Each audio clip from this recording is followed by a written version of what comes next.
네, 이렇게 늘어나는 수학 포기자 문제를 해결하려면 어떤 변화가 필요할지 서울 보성여고에서 수학을 가르치고 있는 김혜진 선생님과 짚어보겠습니다. 선생님 어서 오세요. 안녕하세요. 네, 이번 조사 결과를 보면 이 수학을 포기하고 싶다는 학생 비율이 코로나 때보다도 더 늘었는데요. 실제 교실에서는 어떻게 체감하고 계십니까? 네. 아마 지역에 따라서 학교급에 따라서 그리고 학년에 따라서 조금씩 다를 텐데요. 마치 사회가 점점 양극화되듯이 학생들도 수학을 공부하려는 학생들과 포기하려는 학생들이 더 큰 간극으로 벌어지는 게 아닌가 싶습니다. 저는 고등학교에서 학생들을 가르치는데요. 고등학교 1학년의 경우 저희 학교는 수준별 수업을 합니다. 저는 상중, 하 반 중에서 하반을 맡았었습니다. 아무래도 수학 공부를 어려워하는 학생들이 대부분이었고요. 심한 경우는 고1인데도 중1 과정부터 다시 해야 하는 경우도 있었습니다. 그리고 수업 시간에 늘 고개를 숙이고 있거나 깨워도 계속해서 잠을 자는 학생들도 있었습니다. 이 학생들의 경우는 수학 공부에 대한 지원보다 심리 정서 지원이 더 절실해 보였고요. 그렇지만 하반 학생들 중에서는 상반이나 중반으로 올라가기 위해 나름대로 열심히 공부하는 학생들도 있기는 했습니다. 성적이 낮다고 해서 무조건 수학을 포기하는 건 아니라는 거죠. 참고로 중학교 선생님들은 한 반에 3분의 1에서 4분의 1 정도가 수포자라고 이야기하십니다. 네, 그러니까 똑같이 지금 당장은 성적이 안 나오는 상태라고 해도 문제의 양상은 굉장히 다양하고 복잡하다라는 건데 학생들에게 이 수학을 포기하게 되는 원인을 물어봤더니 문제가 너무 어렵다 이렇게 답한 학생들이 많았다고 합니다. 어떻게 보십니까? 네, 학생들의 경우에는 아무래도 시험 성적에 민감할 수밖에 없는데요. 문제 난이도가 너무 높으면 게다가 시간마저 제한된다면 심지어 숨막히게 조용한 분위기에서 엄격한 감독하에 진행되는 시험이라면 그리고 단 한 번의 시험이 상급 학교 진학에 미치는 영향력이 크다면 당연히 긴장되지 않겠습니까? 그러면 평소 실력을 발휘하기가 어려울 것입니다. 뿐만 아니라 이런 시험 상황에서는 시험 자체를 배움의 기회로 삼아서 찬찬히 생각해보고 나름대로 이러저러한 방법을 시도해보는 것 자체가 거의 불가능할 것 같습니다.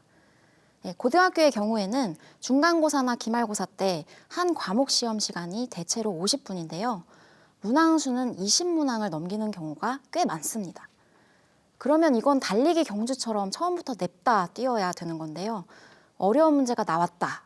그러면 포기하든지 풀더라도 틀리든지 할 텐데 그러면 당연히 고득점은 불가능하고 그러면 나름대로 공부를 해왔어도 거기에 대한 보람을 못 느끼게 될 것이고 그러면 수학 공부를 점점 안 하게 되겠죠.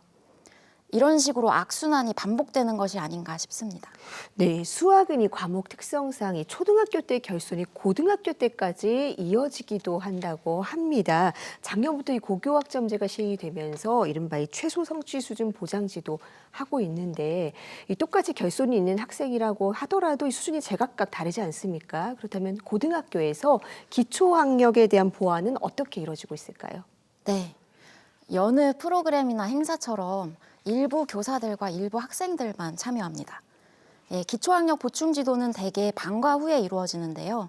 방과 후에 시간을 내기가 교사도 학생도 쉽지는 않습니다. 그 이유는 여러 가지일 텐데요. 이를테면 교사들에게는 기초학력 보충지도보다 더 중요하고 긴급한 업무들이 실제로 있거나 아니면 그렇다고 생각하기 때문에 참여하지 못하는 경우도 있고요. 그리고 설령 보충지도에 참여한다 하더라도 학생의 학력이 증진될 정도로 그 학생에게 오랜 기간 많은 시간을 투입하는 것도 쉽지는 않습니다. 저는 작년에 기초학력 보장지도와 최소 성취 수준 보장지도 대상 학생들을 다 합해서 총 3명을 맡았었는데요. 학생 한 명당 일주일에 한 번씩밖에 수업을 못했습니다. 왜냐하면 저도 담임으로서 상담도 해야 됐고 수업 과제물을 채점하고 피드백하면서 다음 수업을 준비해야 했기에 바빴고요. 막상 학생들도 이 학원 저 학원 다니느라 바쁘거든요. 그래서 확실히 지원을 받아야 하는 학생들 규모에 비해서 참여하는 교사들이 부족하다는 생각이 들었습니다. 그리고 한편으로는 보장지도 대상으로 판명되어야 할 학생들이 실제로는 훨씬 더 많을 텐데 표면적으로는 잘 드러나지 않는 경우도 있고 학생들이 지도를 받지 않겠다고 거부하는 경우도 있습니다. 그리고 이래서는 안 되겠지만 수행평가 기본 점수 등으로 학생들 점수를 상향 평준화시켜서 보장지도 대상이 아니게 하는 경우도 있고요. 보장지도는 학생과 학부모의 동의하에 이루어질 수 있는데 이걸 거부하는 경우도 있습니다. 그래서 분명한 것은 보장지도가 필요한 학생들이 실제보다는 표면적으로 덜 나오는 구조인데 문제는 그 규모조차도 지금의 인력과 시스템으로는 감당하기 어렵다는 겁니다. 네, 그러니까 기초학력 보완해야 된다는 어떤 대의는 있는데 지금의 인력과 시스템으로는 감당하기 어렵다라고 말씀을 해주셨는데요. 그다음에 이 수포자 문제 점점 심각해지고 있는데 어떤 지원이 필요하겠습니까? 네, 저는 수학을 공부하는 것이 어렵다는 것을 인정하는 것 자체가 발상의 전환이 될 수 있다고 생각합니다. 그렇다면 그 어려운 과정 자체를 자연스러운 배움의 과정으로 인정하고 그 과정을 학생들의 배움의 여정으로 기록하고 그 과정과 결과를 학생들의 성취물로 인정해주면 어떨까 합니다. 예를 들어 어떤 개념을 처음 배울 때에는 당연히 실수할 수 있고 완전히 이해하기는 어려울 텐데 이것을 곧장 성적으로 반영하는 게 아니라 교사가 그 학생의 사고 과정을 살펴보면서 피드백을 제공하고 다시 시도할 수 있는 기회를 주고 혹시 성취가 더 나아졌다면 그걸 최종 성적으로 반영하는 겁니다. 두 번째는 학습 상담을 비롯한 학생 케어가 보다 면밀하게 이루어지는 것인데요.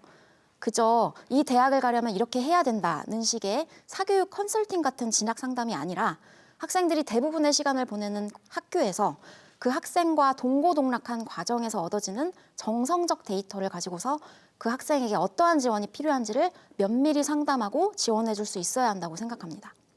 그러려면 결국은 교사 업무의 재구조화와 교사들의 인식 변화도 필요할 것 같습니다.